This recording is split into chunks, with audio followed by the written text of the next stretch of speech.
그다음에 러시아 입장에서 우크라이나 전쟁은 왜 일어났을까? 왜 전면전을 하기로 결심을 했을까?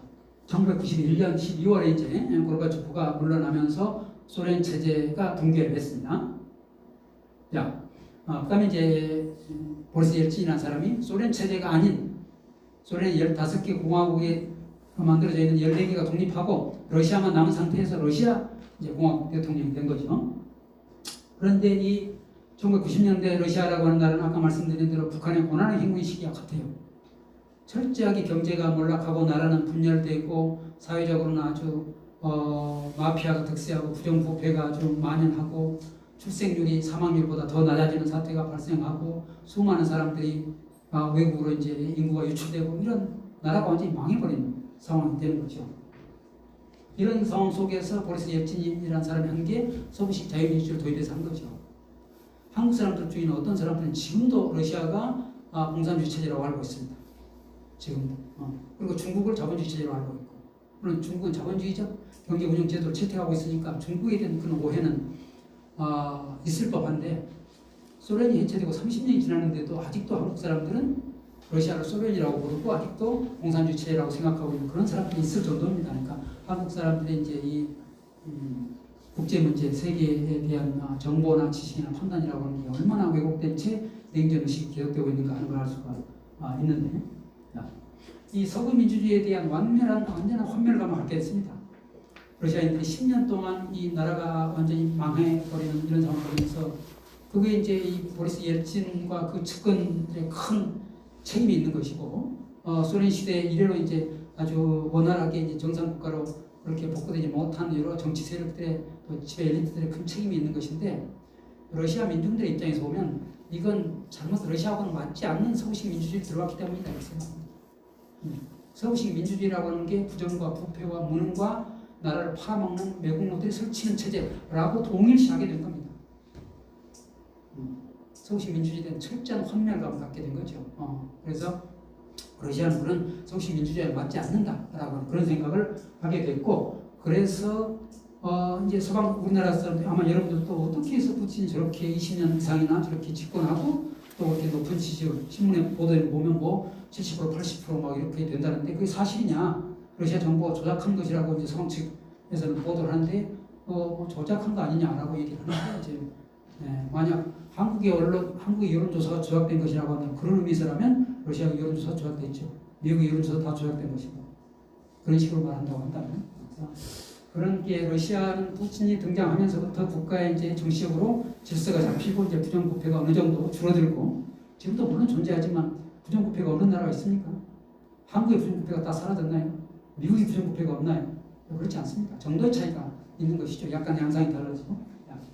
그다음에 이제 굉장히 러시아로서는 다행스럽게 2000년대 이후에 국제 유가가 석유값이 아주 고공행진했습니다. 그래서 이제 러시아의 가장 중요한 수출품이 석유와 천연가스인데 엄청나게 많은 이제 국부가 생성되게 된 거죠. 그러면서 이제 러시아에서 많은 중산층들이 생기게 됐습니다. 그래서 러시아가 과거 소련만큼은 아니지만 부분적으로는 이제 경제적으로 상당히 이제 중산층이 많이 생기고 또 안정이 되고 사회적으로 이렇게 또 이제 조금 질서가 잡히고 국가적으로도 이렇게 좀 통합, 전에는 아주 완전한 지방 분열이 심해졌는데 점점 통합되는 이런 상황이 계속되기 때문에 결국은 블라디미르 푸틴에 대한 러시아인들의 지지라고 하는 것이 망한 나라, 지금 망해가고 있던 나라를 구했다라고 하는 이미지가 이제 국가 구원의 지도자라고 하는 이미지가 만들어졌기 때문에 그래서 높은 지지도가 유지되었다라고 하는 거죠. 물론 그 지지도도 지역에 따라 다르고 특히 연령별로 다릅니다. 세대별로 달라요.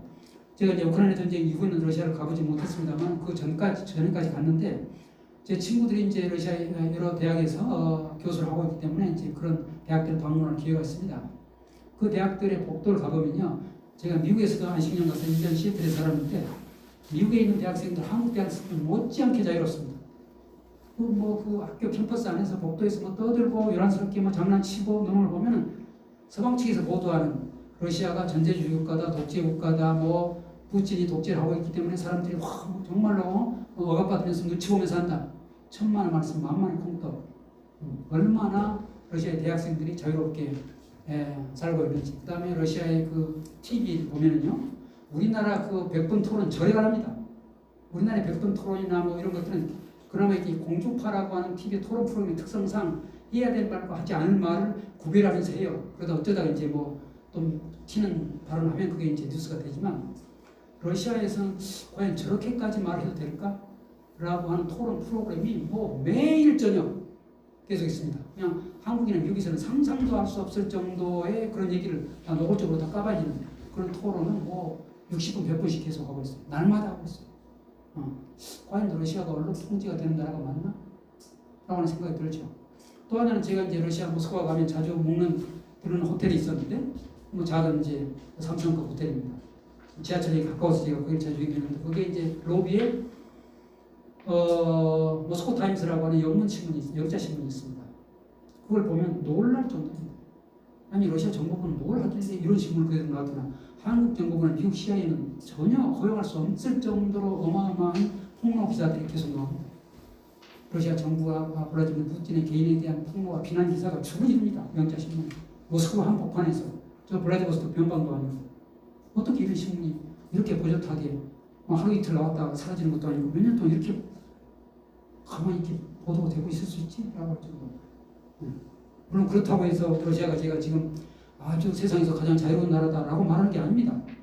러시아는 제 정치학자 입장에서 볼 때 권위주의 체제입니다.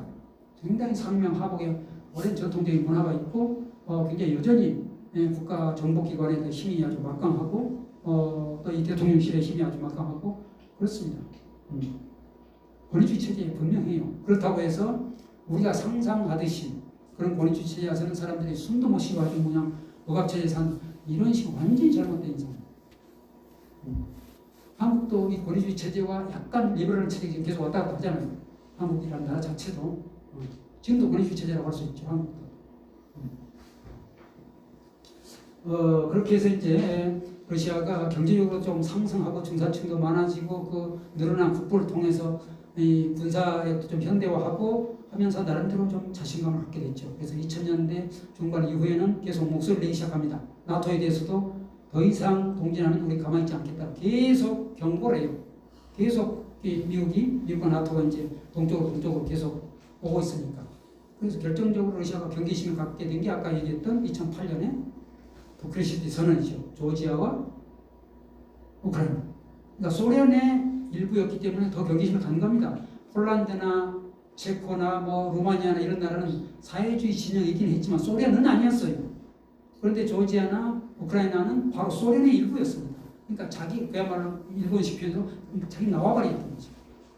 그런 나라까지 나토에 넘겨준다고 있을 수 없는 일이다 라고 봤던 거죠. 이거는 마치 역지사지 입장에서 보면은 멕시코, 미국이 있고 바로 미국이 멕시코가 있잖아요. 멕시코에 러시아나 중국의 군사기지가 들어서는 겁니다. 그걸 미국이 허용하겠습니까? 멕시코에 중국이나 미국의 군사기지가 들어서면 미국이 허용할까요? 멕시코라는 나라는 그대로 그 정권을 박살나죠. 실제로 그런 사례가 쿠바 위기 아닙니까? 쿠바 미사일 위기 1962년에 쿠바 정부의 요청으로 후르쇼프 때 소련의 미사일 기지가 설치되려고 하는 정보를 미국이 캐치하고서 그걸 막으려고 3차 세계대전 직전까지 갔던 일이 있었죠. 있을 수 없습니다. 미국의 코앞에 쿠바나 멕시코에 중국이나 러시아의 군사기지가 들어서는 있을 수 없어요. 그런데 그러면 러시아의 바로 코앞에 미국의 군사기지가 들어서는 건 아주 정상적이고 바람직하다는 겁니까? 현실주의 지형신론에 봤을 때 있을 수 없는 일을 하는 거예요.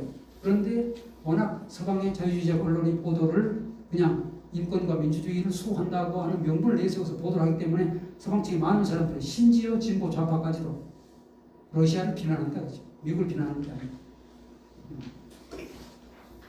그래서 결과적으로 보면 지금 이제 1년 그냥 4개월이 지났는데 압도적으로 러시아가 자신의 목표를 충분히 달성하지 못하고 전쟁도 끝난 것도 아니고 이런 러시아 쪽도 많은 피해를 보고 있고 하면 이런 걸 보면은 이제 사후적으로 본다면 러시아가 너무 때이른 전력전을 벌인 것이 아닐까라고 하는 생각도 들고 러시아가 초반에 전략적 판단에 실수를 했다라고 하는 생각이 듭니다.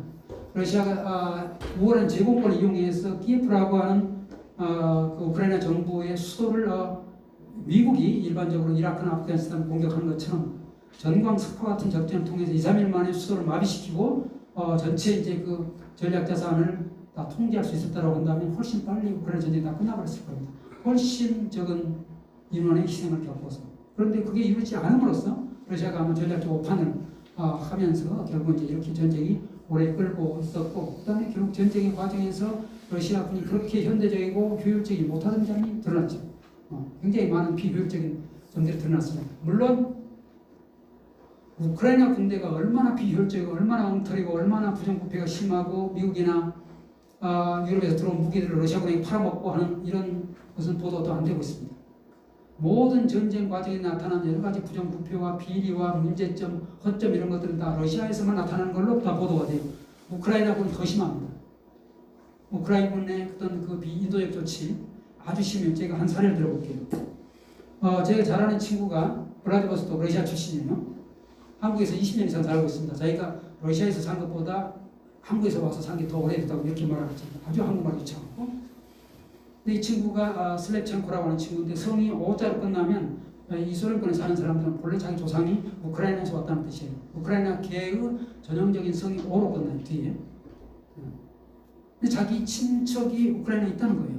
자기는 블라디보스토크 출신으로 블라디보스토크 극동 연방대학 나왔어요. 그래서 한국하고 전공해서 한국으로 오게 됐는데, 그런데 자기가 블라디보스토크에 살 때는 러시아 언론에서 자꾸 우크라이나에 문제가 많다, 네오나치가 뭐 설친다, 경제가 엉망이다, 사람들이 살기 힘들다 라고 할 때 자기는 러시아 언론 보도를 조작됐다고 생각했다는 거예요.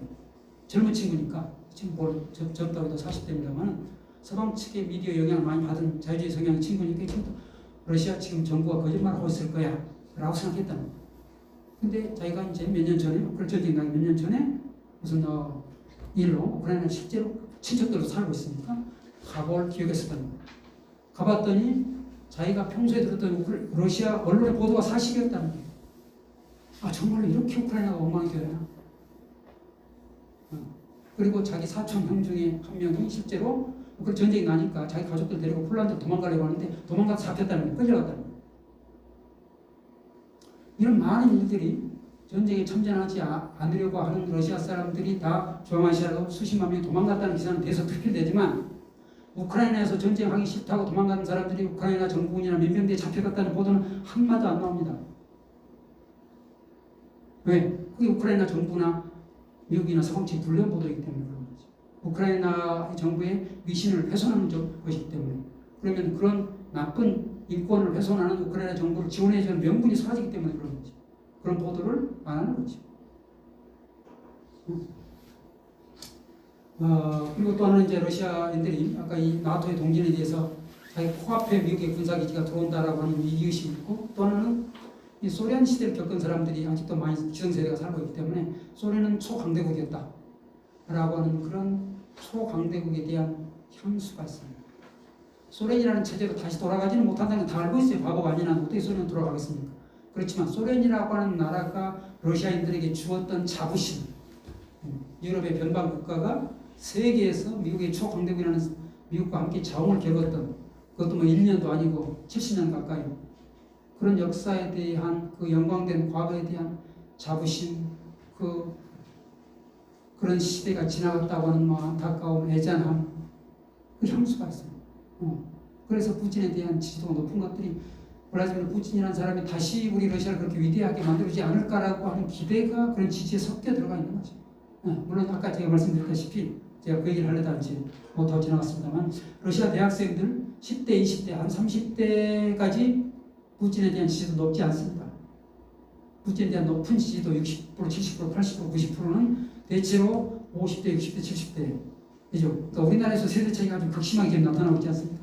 러시아도 점점 나타나고 있습니다. 러시아와 10대와 20대는 지금 뭐 한류에 완전히 푹 빠져 있는 세대인데, 서방 측, 미국과 유럽의 미디어 영향을 아주 강하게 받은 세대입니다. 그러니까 러시아는 독재 체제다, 권위주의 체제다라고 하는 생각을 가진 러시아 젊은이들이 아주 많아요. 그런 친구들이 전쟁이 일어났다고 하니까 다 중앙아시아로 도망가는 겁니다. 물론 그렇지 모두가 다 그렇다는 것은 아니고 그런 친구들이 상당히 많이 있다는 거예요. 그래서 이렇게 러시아가 소련이 해체된 다음에 이제 약소국으로 전락했다는 그 울분, 이런 것들이 이제 다 푸틴의 전쟁에 대한 높은 지지도로 나타나고 있다라고 합니다.